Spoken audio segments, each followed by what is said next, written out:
তোর অর্কুটটা দেখিস, তোর অর্কুট, হ্যাঁ তুই তোর অর্কুটটা দেখিস, তোর অর্কুটে আমি অনেক কিছু লিখেছি, বুঝেছিস?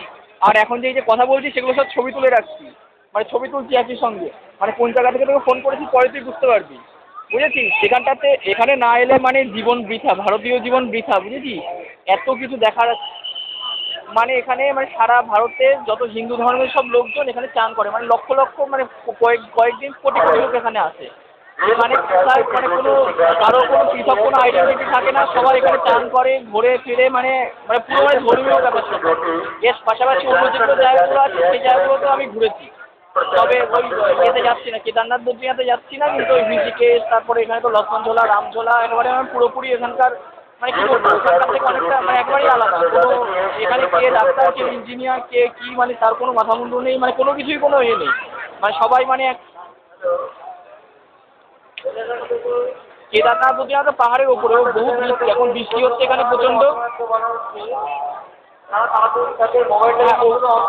ওই জায়গাটাতে এবার তো মানে প্রচণ্ড বৃষ্টি হচ্ছে বলে ওখানে এখন মানে ধস নামছে পাহাড়ে, আর যে কোনো সময় মানে অ্যাক্সিডেন্ট হয়ে যাচ্ছে, ওই জন্য আমরা এখন ওই মানে পাহাড়ের ওপরটা বাদ রেখেছি। তবে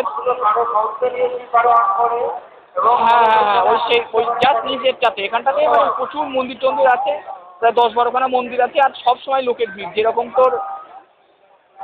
হ্যাঁ হ্যাঁ হ্যাঁ, না সেটাই এখানে না, গঙ্গা সেটা আরেকটু ওপরে, পাহাড়ের ওপরে মানে আরেকটু এগিয়ে গিয়ে, কিন্তু মানে আরেকটু মানে সামনের দিকে, এখানটাতে মেনলি এখানে গঙ্গার মানে বিশাল, মানে প্রচণ্ড স্রোত গঙ্গার, এত স্রোত মানে